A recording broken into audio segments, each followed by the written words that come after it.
quedarás limpio.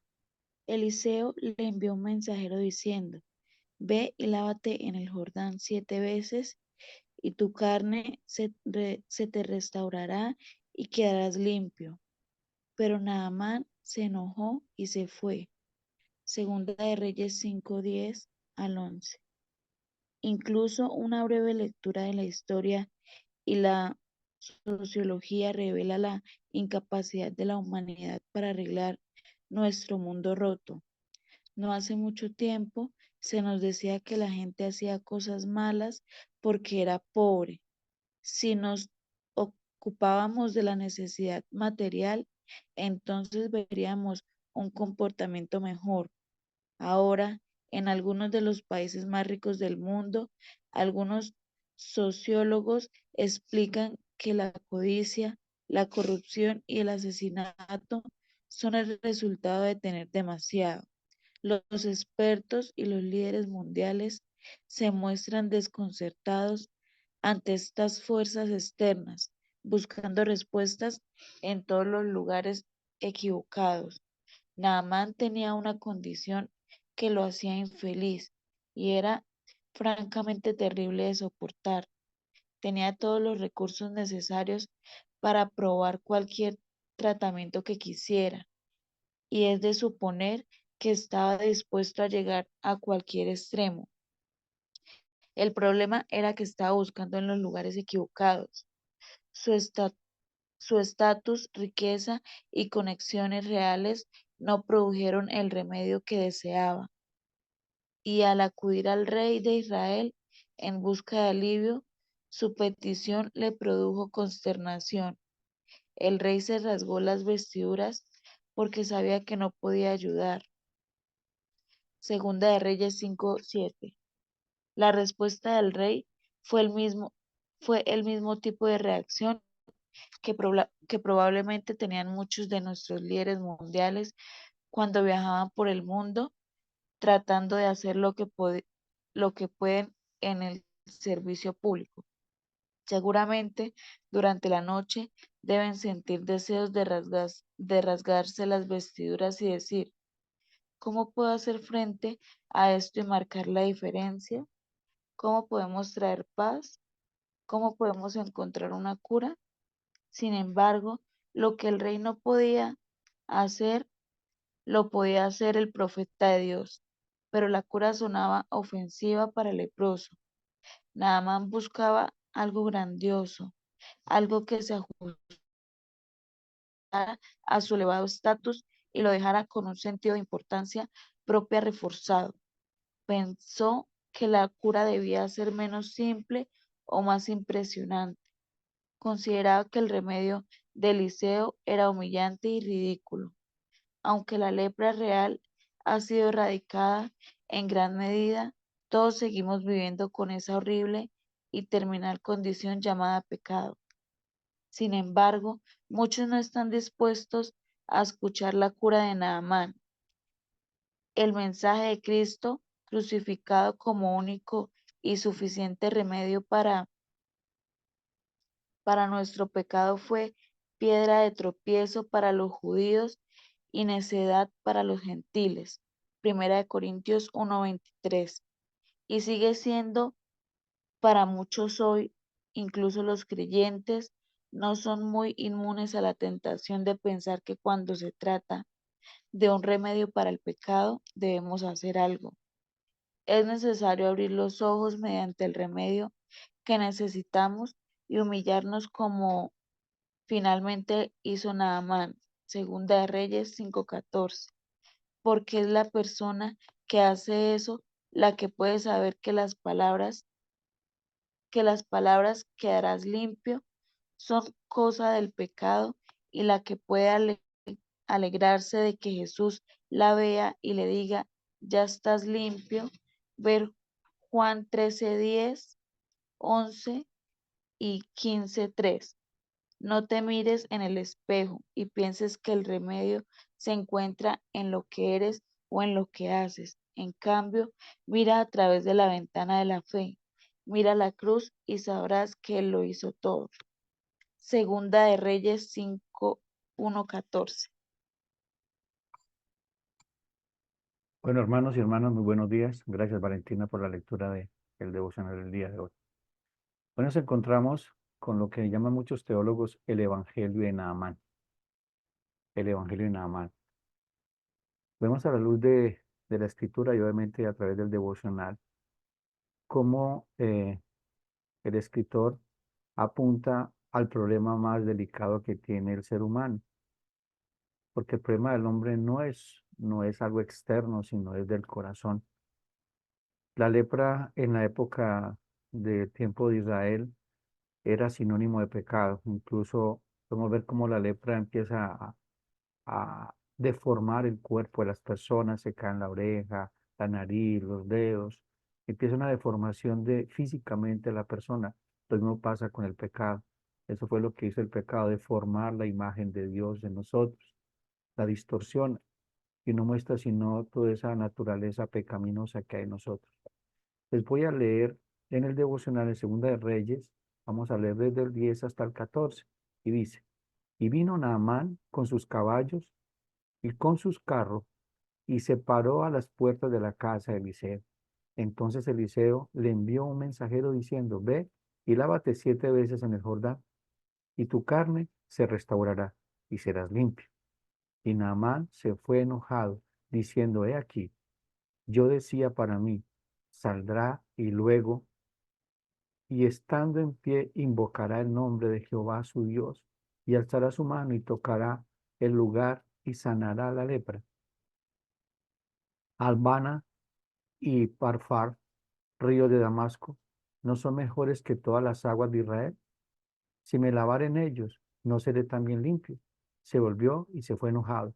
Mas sus criados se le acercaron y le hablaron, diciendo, Padre mío, si el profeta te mandara alguna gran cosa, ¿no la harías? ¿Cuánto más diciéndote, lávate y serás limpio? Él entonces descendió y se zambulló 7 veces en el Jordán, conforme a la palabra del varón de Dios, y su carne se volvió como la carne de un niño y quedó limpia. Qué tremendo esta historia.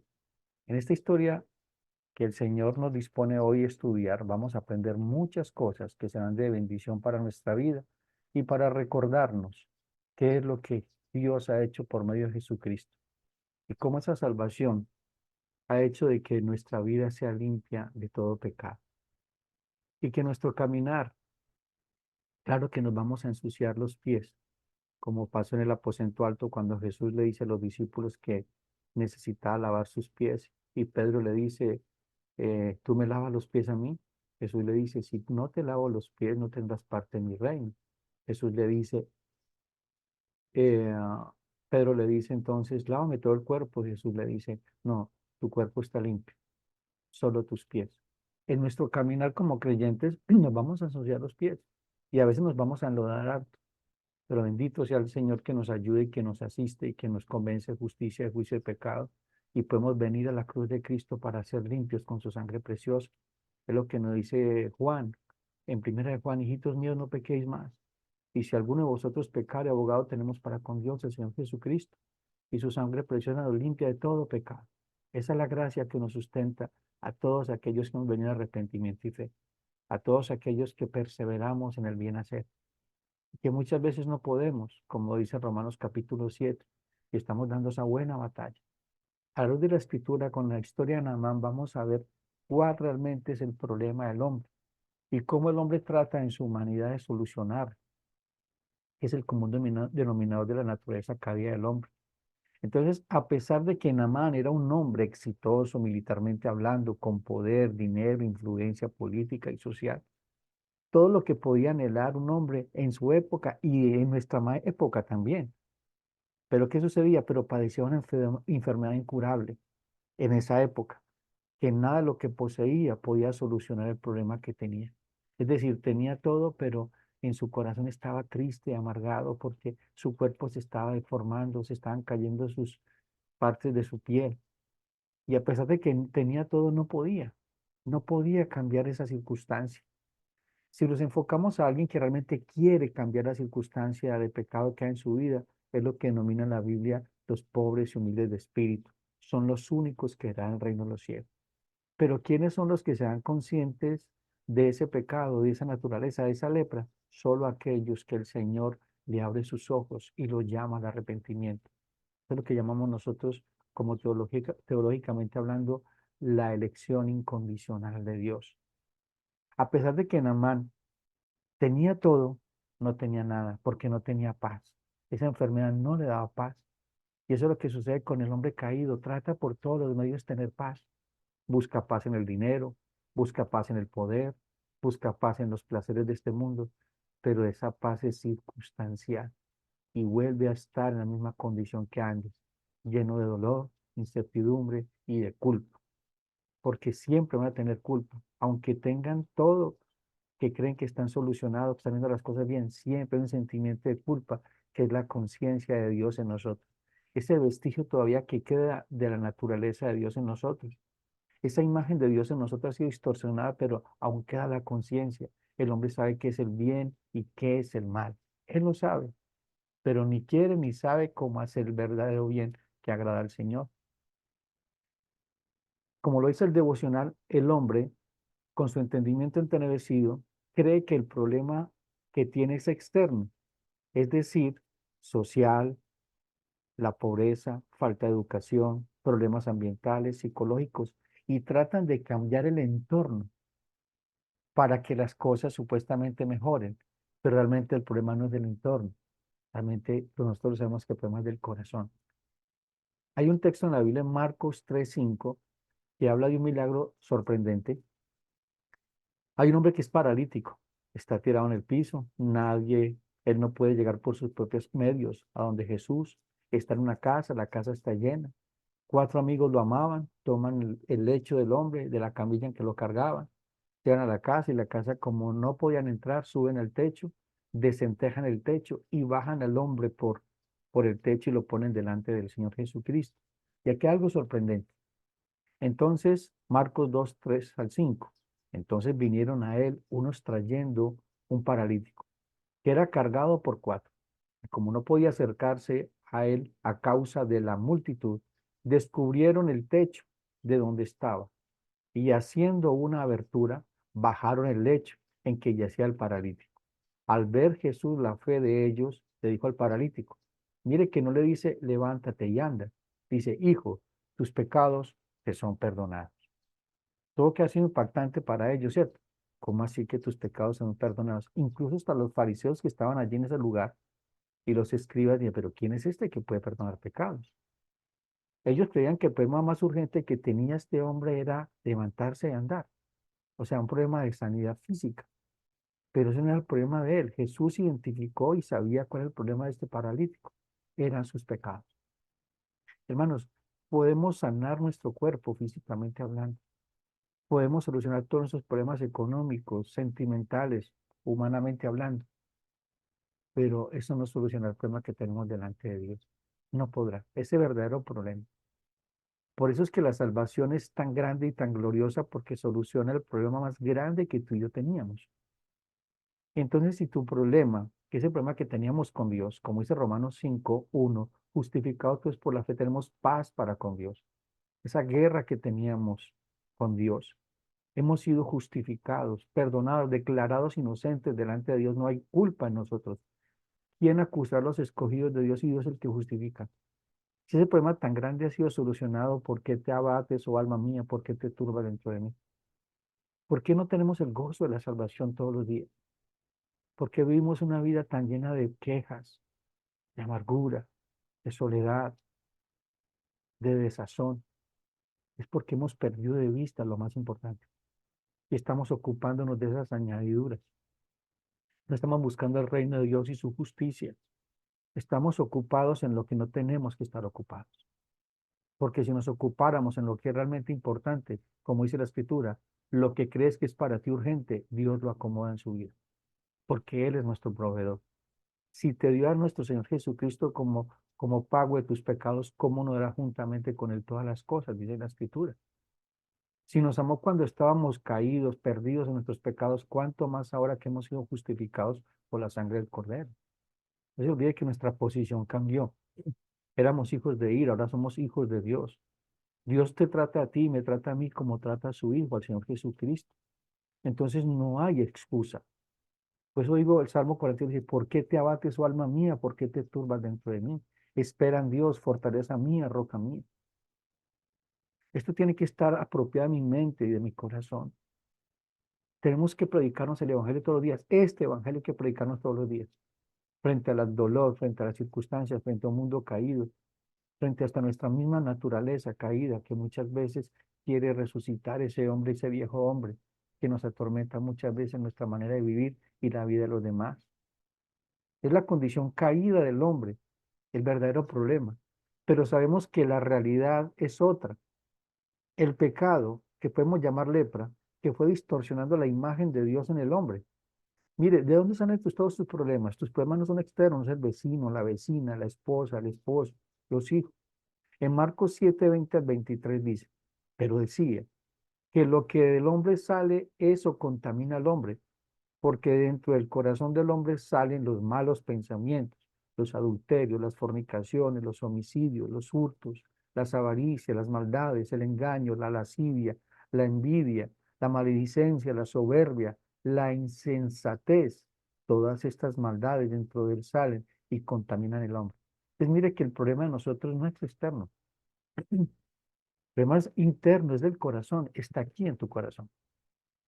Es por eso que cuando ve las promesas del nuevo pacto en el Antiguo Testamento, que dice Jeremías y Ezequiel, os daré un corazón nuevo y escribí mis leyes en tu mente y os limpiaré con agua limpia y quedaréis limpios. Eso es el nuevo nacimiento, eso es lo que ha hecho Dios en ti. Eso no podías hacerte tú mismo, no lo podías hacer, tú no puedes nacer por ti mismo. Es lo que le explica Jesús a Nicodemo. No importa cuánto dinero tenga un hombre, no importa cuántas posesiones tenga. Nada de eso podrá comprar la salvación del Señor.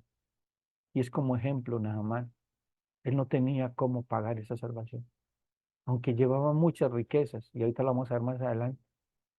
Pero dice la escritura, ¿de qué le sirve al hombre ganar el mundo si su alma la perdiera? No importa cuánto dinero tenga el hombre más poderoso y más rico del mundo. El día que se encuentre delante del Rey de Reyes y Señor de Señores, ningún dinero le alcanzará para pagar su salvación. Todo lo que él creía que era su más grande posesión fueron las más grandes arenas movedizas donde se hundió y terminó en el infierno. Y eso es lo que el hombre, es la condición del hombre. El hombre, su naturaleza caída, ha tratado de acallar su conciencia, así como lo hizo Adán y Eva cubriendo su desnudez con hojas de higuera. El hombre trata en su religión justificarse delante del mismo y delante de Dios, pero no es el Dios de la Biblia.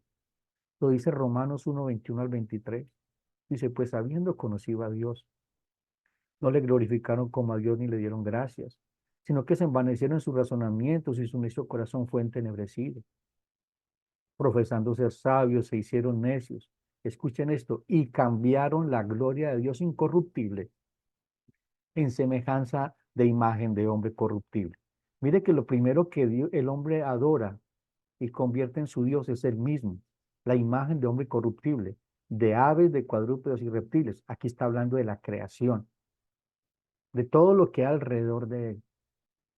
Pero por eso es que usted va a ver que el Señor Jesucristo cuando invita a ser sus discípulos, todo aquel que quiere ser mi discípulo, niéguese a sí mismo, tome su cruz y sígame, abandone su reino, abandone su amor propio.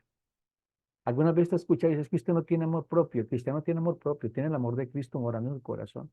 Tu valor y mi valor me lo ha dado Cristo, no el mundo. Si yo me lo doy yo mismo, estoy equivocado, estoy pecando contra Dios, porque el valor que yo tengo no es ni plata ni oro, sino la sangre preciosa de Cristo. Eso es lo que tú vales, eso es lo que te da identidad, no lo que tienes, no los logros profesionales, no en la casa que tú vives, no en el carro que andas. Es Cristo, es quien te da identidad. Es lo que te define, es Cristo. A mí no me define nada externo, es lo que Dios me ha dado por medio de Jesucristo lo que me define. Antes de ser pastor, tengo que ser hombre de Dios.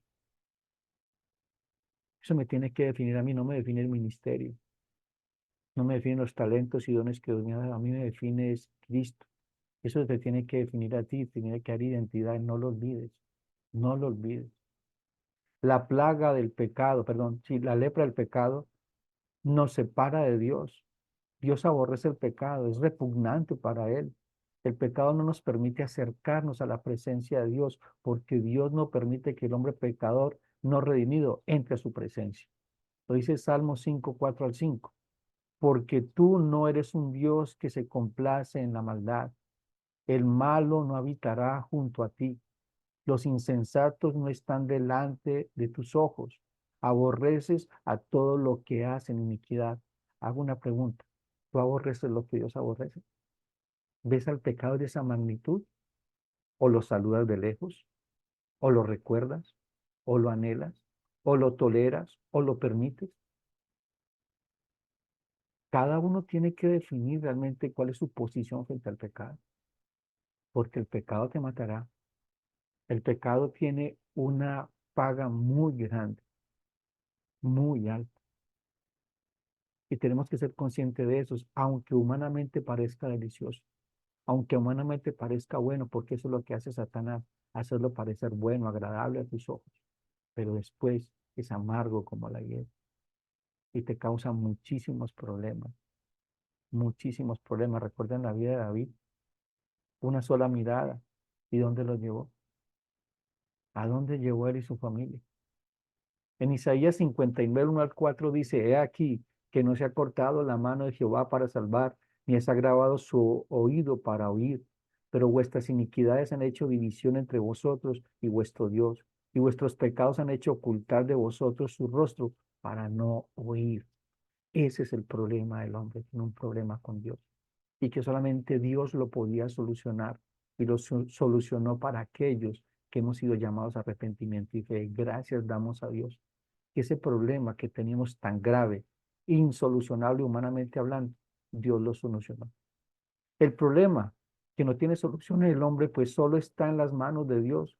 Fue lo que dio Dios a entender a través de la esclava. ¿Se acuerda que dentro de la historia de una esclava, los que leyeron el capítulo 5, hay una esclava israelita que habla con la esposa de Naamán y mire lo que le dice. ¿Cómo era la solución del problema?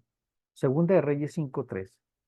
Esta dijo a su señora, si rogase mi señor al profeta que está en Samaria, él lo sanaría de su lepra. Aquí llega el mensaje. Hay un hombre en Samaria, un profeta de Dios que puede solucionar el problema de su esposo. Naamán creyó en la esclava y emprendió el viaje pidiendo ayuda al rey, llevando con los grandes tesoros para comprar su sanidad. Mire que aquí empieza la noticia, una buena noticia. Hay una solución para tu problema, pero debes ir a donde está el profeta. Humanamente hablando, ¿qué hace Naamán? Busca un intermediario y lleva dinero para pagar su sanidad. Segunda de Reyes 5, 4 al 5. Entrando Naamán a su señor, le relató diciendo, así ha dicho una muchacha que es de la tierra de Israel. Y le dijo el rey de Siria, anda, ve, y yo enviaré cartas al rey de Israel. Algo como cristianos que debemos saber y tener claro que no hay ningún mediador entre Dios o los hombres, sino Jesucristo. La Iglesia Católica tiene a la Virgen María, tiene las buenas obras y tiene a los santos. Nosotros tenemos a Cristo, el verdadero mediador, el verdadero camino, la verdadera vida. Nadie viene al Padre si no es por medio del Hijo, dice la Escritura. En 1 Timoteo 2, 5 al 6 dice, porque hay un solo Dios y un solo mediador entre Dios y los hombres, Jesucristo hombre, el cual se dio a sí mismo en rescate por todos, de lo cual él da testimonio a su debido tiempo. Hermanos, ninguna obra tuya es mediadora para acercarte a Dios. Ningún hombre, ningún sacrificio que no sea Cristo. Por eso es que el Evangelio se trata de Cristo, no se trata de ti. Hemos escuchado muchas veces dentro de muchas iglesias de doctrinas de demonios, que así se puede llamar, porque así es, porque si no está Cristo dentro de la doctrina no es una doctrina sana, lo que llaman el humanismo, el egolatrismo, donde dice que tú eres el campeón, tú eres el centro del universo. No, tú no eres el centro de nada. Y te merecíamos ir al infierno. El centro de todo es Dios por medio de Jesucristo, pero no hay nada más diferente a eso. Naamán trató de comprar su sanidad. En Segunda de Reyes 5:5 dice, salió pues él llevando consigo 10 talentos de plata y 6.000 piezas de oro y 10 mudas de vestidos. Me puse a investigar cuánto valía eso. Dice que es aproximadamente entre 1.500.000 y 1.700.000 dólares a este tiempo, lo que ya Naamán llevaba para comprar su sanidad, para pagarle al profeta. Hermanos, tú no tienes cómo pagar la salvación. Las buenas obras que tú y yo hacemos es porque Dios las preparó de antemano para que anduviéramos en ellas. Lo bueno que tú tienes para darle a Dios es lo que mismo Dios te ha dado a ti. Porque en nosotros no hay nada bueno. Nuestra vieja naturaleza está llena de lepra, deformada. Incluso muchas veces, a veces sale a la luz cuando le damos lugar al diablo. Cuando somos tentados y caemos en esa tentación y decimos y hacemos cosas que después decimos, ¿cómo yo volví a hacer eso?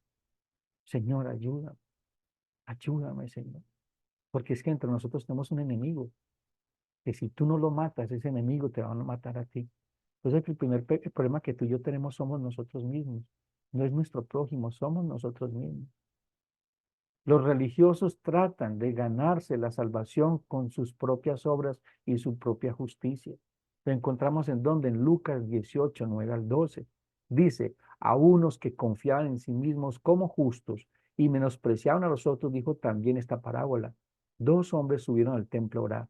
Uno era fariseo y el otro publicano. El fariseo puesto en pie oraba consigo mismo de esta manera. Mire, oraba consigo mismo, ni siquiera hablaba a Dios. Él era su propio Dios. Dios, te doy gracias, porque no soy como los otros hombres, ladrones, injustos, adúlteros, ni aun como este publicano. Ayuno 2 veces a la semana y doy diezmos de todo lo que tengo. Este hombre se creía justo delante de Dios, se creía en el cielo, y la realidad al final es que estaba en el infierno. Se sentía en el cielo por sus propias obras, pero no era así. Se autoengañaba. La sanidad de la lepra del pecado no puede ser comprada, pues es por gracia, es un regalo de Dios. ¿Dónde encontramos eso? En Efesios 2, del 1 al 5.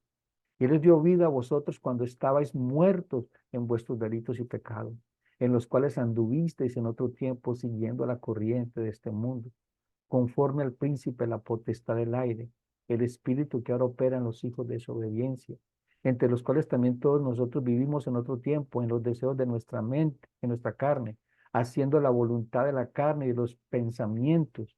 Éramos por naturaleza hijos de ira, lo mismo que los demás. Y así era tu vida, esa era tu condición, pero aquí llega algo que cambia la historia, pero Dios. Mire que fue Dios quien intervino en tu vida, no fuiste tú. Fue Dios que intervino porque estabas muerto, estábamos muertos en delitos y pecados. Esa era nuestra vida. Pero Dios, que es rico en misericordia por su gran amor con que nos amó, aun estando nosotros muertos en pecados. No podíamos hacer nada bueno, nada que le agradara a Dios. Dice, nos dio vida juntamente con Cristo. Por gracia, soy salvo. La salvación que Dios te ha dado, que Dios me ha dado, tiene un precio muy alto. Es la sangre del Cordero, no la pisoteamos. Pues es que el apóstol Pablo dice que nos ocupemos de la salvación, ¿cómo? Con temor y con temblor, con reverencia y compasión, porque viene de parte de Dios y fue Dios mismo quien pagó por ella la vida de su único hijo. De su único hijo fue el pago que pagó por ti. Es triste ver cómo el hombre desprecia tan valioso regalo, pues el hombre en su naturaleza caída y religiosa quiere tener algo que ver en su salvación. El hombre tiene que ver algo. ¿Yo qué tengo que hacer para Dios? Tengo que hacer esto, hacer lo otro, tratando de que Dios te ame más. Hermano, te digo una noticia, Dios no te va a amar más. Dios te ama igual. A todos nos ama por igual en Cristo. Eso no cambia. Es el mismo amor para todos sus hijos. Una cosa sí es diferente, el compañerismo, la relación. En Segunda de Reyes 5, 9 al 12 dice, y vino Naamán con sus caballos y con su carro y se paró a las puertas de la casa de Eliseo. Entonces Eliseo le envió un mensajero diciendo, ve y lávate 7 veces en el Jordán y tu carne se restaurará y serás limpio. Naamán se fue enojado, diciendo, he aquí, yo decía para mí, saldrá él luego y estando en pie invocará el nombre de Jehová su Dios y alzará su mano y tocará el lugar y sanará la lepra. Habana y Farfar, ríos de Damasco, ¿no son mejores que todas las aguas de Israel? Si me lavare en ellos, ¿no será también limpio? Y se volvió y se fue enojado. Mire que la solución que le estaba ofreciendo el profeta no era suficiente para él. No era algo asombroso, no era algo portentoso, era algo tan básico y tan simple. Hermano, aunque parezca básico y simple ser salvos por gracia, si tú lo ves desde la perspectiva de Dios, es algo grande, es incomparable en todo el universo. ¿Por qué digo esto, mis hermanos, hermanos? Porque para Dios crear el universo solamente dijo hágase y fue hecho. Para salvarnos a nosotros no dijo hágase, sino que entregó a su único hijo. El costo era muy alto, el costo era muy alto. Y volvemos al tema y hablamos del paralítico. Jesús le dice a los fariseos que cavilaban en sí, pero ¿quién es este que puede perdonar pecados sino Dios? Y Jesús le dice, ¿qué es más fácil? ¿Decir tus pecados te son perdonados o levántate y anda? ¿Qué era más fácil? Era más fácil decir tus pecados te son perdonados porque humanamente hablando. Era más duro decir tus pecados te son perdonados porque Jesús tenía que morir por ese paralítico si le perdonaba los pecados. La gracia de Dios es ofensiva para el hombre e incluso la tilda de locura. Para el religioso es tropiezo, pues creen que sus obras los harán aceptables ante Dios. Hermanos, muchas veces creemos que nosotros podemos hacer mejores cosas en nuestra vida que Dios mismo, que la obra que Dios está haciendo en ti no es suficiente. Pues que muchas veces pecamos contra Dios cuando juzgamos la obra de Dios en algún hermano o en alguna hermana, porque pronto no está creciendo como yo he crecido, porque me veo mejor que él o que ella, y estoy pecando contra Dios.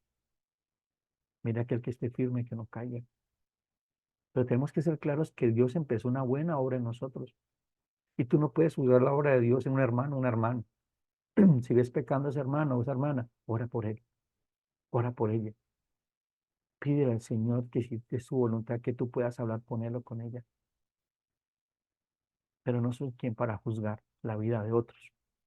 Solo el Señor puede hacerlo, porque Él es el juez. La gracia de Dios es ofensiva, como les decía ahora. En 1 Corintios 1:18, mire cómo llega Pablo a Corinto. Porque la palabra de la cruz es locura a los que se pierden, pero los que se salvan esto es a nosotros, es poder de Dios. Pues está escrito, destruirá la sabiduría de los sabios y desecharé el entendimiento de los entendidos. ¿Dónde está el sabio? ¿Dónde está el escriba? ¿Dónde está el disputador de este siglo? ¿No ha enloquecido Dios la sabiduría del mundo? Pues ya que en la sabiduría de Dios el mundo no conoció a Dios, mediante la sabiduría agradó a Dios salvar a los creyentes por la locura de la predicación. Porque los judíos piden señales y los griegos buscan sabiduría, pero nosotros predicamos a Cristo crucificado, para los judíos ciertamente tropezadero y para los gentiles locura, mas para los llamados, así judíos como griegos, Cristo poder de Dios y sabiduría de Dios, porque lo insensato de Dios es más sabio que los hombres y lo débil de Dios es más fuerte que los hombres. Hermanos, el Evangelio es ofensivo para el hombre pecador, no redimido, pero para nosotros debe ser poder de Dios para salvación de todo aquel que cree. Suficiente para todos tus problemas de corazón y también suficiente para todo problema externo. Es poder de Dios. Si el Señor te dice, hazlo, porque es la solución a tu problema. Obedece al Señor. Rendámonos delante del Señor, pero no tomemos en poco la palabra del Señor. No seamos oidores olvidadizos, que ese es nuestro problema. Nos hacemos sordos a la voz de Dios. Conmigo no es. Esto no me sirve. Tengo que hacerlo de esta manera porque esto no me ha resultado. Hermano, el Evangelio es poder de Dios. Si el Evangelio te resucitó entre los muertos, ¿no será suficiente para solucionar la situación de tu vida en tu matrimonio, con tus hijos, con tus vecinos, con tu suegra, problemas familiares? Si Dios le place sanarte físicamente, Él lo hace con el poder del Evangelio, orando por el enfermo, si así Dios lo determina. Pero hermano, estamos es en las manos de Dios y estamos seguros. La predicación del Evangelio es y será el único medio para que el pecador pueda ser sanado de la lepra que consume su alma. En Segunda de Reyes 5 dice, mas sus criados se le acercaron y le hablaron diciendo, Padre mío, si el profeta te mandara alguna gran cosa, mire, estando el profeta siempre hablaba de parte de Dios. La palabra profeta significa en griego es profeteo, uno que habla de parte de Dios, no uno que habla como si fuera de él. El profeta siempre hablaba de parte de Dios porque estaba delante de Dios. Dice, si el profeta te mandara alguna gran cosa, ¿no la harías? ¿Cuánto más diciéndote, lávate y serás limpio? Él entonces descendió y se zambulló 7 veces en el Jordán, conforme, escuche, a la palabra del varón de Dios. Hermano, si tú obras y haces conforme a la palabra de Dios, entonces harás prosperar tu camino y todo te saldrá bien. Hermanos, ¿realmente quieres ver resultados en tu vida espiritual y en tu mundo natural? Pues cree el Evangelio, obedece el Evangelio, depende del Evangelio. No hay otro medio, porque es que el Evangelio es poder de Dios para salvación de todo aquel que cree. Esa es la solución a tu problema. Es el Evangelio, no lo que tú puedas hacer, otros puedan hacer por ti. La sanidad de la lepra del pecado solo es dada a aquellos pobres y humildes de espíritu, a los quebrantados de corazón. Lo dice Lucas 18. Volvamos a la historia del fariseo y el publicano entrando al templo. Mas el publicano estando lejos no quería ni aún alzar los ojos al cielo, sino que se golpeaba el pecho diciendo, Dios, sé propicio a mí, pecador. Os digo que éste descendió a su casa justificado antes que el otro, porque cualquiera que se enaltece será humillado, y el que se humilla será enaltecido. Aquí vemos un hombre con un corazón contrito y humillado. Señor, perdóname, ayúdame. No puedo, pero quiero. Esa tiene que ser la condición de todos nosotros, humildes delante del Rey de Reyes. Nuestro problema más grande ya fue solucionado y fue por gracia, no por nuestras obras. Asombrémonos cada día de esta buena noticia de salvación. No perdamos de vista a Dios y su obra de salvación. Tuvo un precio muy alto que nada de este mundo podía pagar. Somos deudores de la gracia. La iglesia primitiva en los tiempos del apóstol Pedro, cuando escribe Primera de Pedro, estaba sufriendo, perseguida, no sabían qué hacer, pensaban que no valía la pena seguir a Cristo. ¿Y qué es lo que dice Primera de Pedro, capítulo 13? Por tanto, ceñid los lomos de vuestro entendimiento, preparen su entendimiento, estén dispuestos a dar defensa a la fe, aún hasta con sus propios cuerpos. Dice, sed sobrios y esperad por completo en la gracia que se os traerá cuando Jesucristo sea manifestado. Como hijos obedientes, no os conforméis a los deseos que antes tenías estando en vuestra ignorancia, sino como aquel que os llamó es santo, sed también vosotros santos en toda vuestra manera de vivir, porque escrito está, sed santos, porque yo soy santo. Si invocáis por Padre aquel que sin acepción de personas juzga según la obra de cada uno. Conducíos en temor todo el tiempo de vuestra peregrinación, sabiendo de que fuiste rescatados de esta buena manera de vivir, el cual recibiste de vuestros padres, no con cosa corruptible como oro o plata, y escuchen, sino con la sangre preciosa de Cristo, como de un cordero sin mancha y sin contaminación. Eso fue el pago que Dios pagó por ti, la sangre de nuestro Señor Jesucristo. Y ahora veamos la conversión de Naamán, Segunda de Reyes 5, 15 al 17. Y volvió el varón de Dios, él y toda su compañía, volvieron donde estaba el varón de Dios, donde estaba Eliseo. Y se puso delante de él y dijo, he aquí, ahora conozco, no hay Dios en toda la tierra sino en Israel. Te ruego que recibas algún presente de tu siervo. Mas él dijo, vive Jehová, en cuya presencia estoy, que no lo aceptaré. Y le insta a que aceptara algunas cosas, pero él no quiso.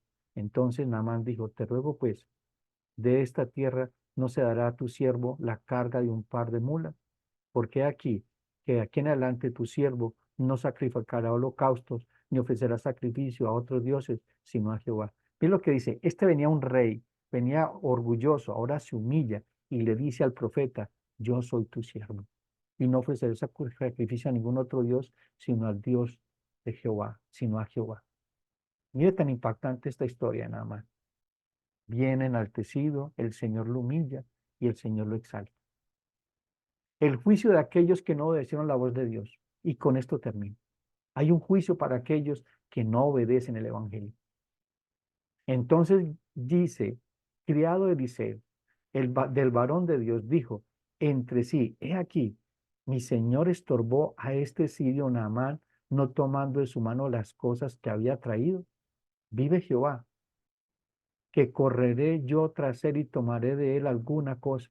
Y siguió Gizi a Naamán, y cuando vio a Naamán que venía, corriendo tras él, se bajó del carro para recibirle y dijo, ¿va todo bien? Y él dijo, bien, mi señor me envía a decirte, he aquí vinieron a mí esta hora del monte Efraín dos jóvenes de los hijos de profetas. Te ruego que les des un talento de plata y dos vestidos nuevos.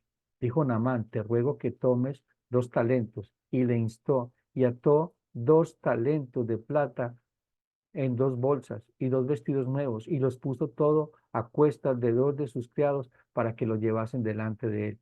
Y aquí que llegó a un lugar secreto y lo tomó de mano de ellos y lo guardó en la casa. Luego mandó a los hombres que se fuesen. Y entró y se puso delante de su señor, y Eliseo le dijo, ¿de dónde vienes, Gizi? Y él le dijo, tu siervo no ha ido a ninguna parte.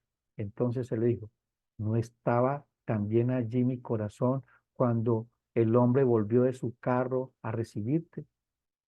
Este tiempo de tomar plata y de tomar vestidos, olivares, viñas, ovejas, bueyes, siervos y siervas. Por tanto, la lepra de Naamán se te pegará a ti y a tu descendencia para siempre. Y salió delante del leproso blanco como la nieve. Impactante. ¿Se acuerda que el mensajero conocía la verdad y desechó la verdad? Y esa misma verdad lo juzgó. Hermanos, Dios nos ha entregado una salvación muy grande. Nos ha entregado su evangelio. Somos vasijas de oro. Conocemos la verdad. Podemos vivir la verdad. Podemos predicar la verdad. ¿Qué estás haciendo con la verdad? Hay que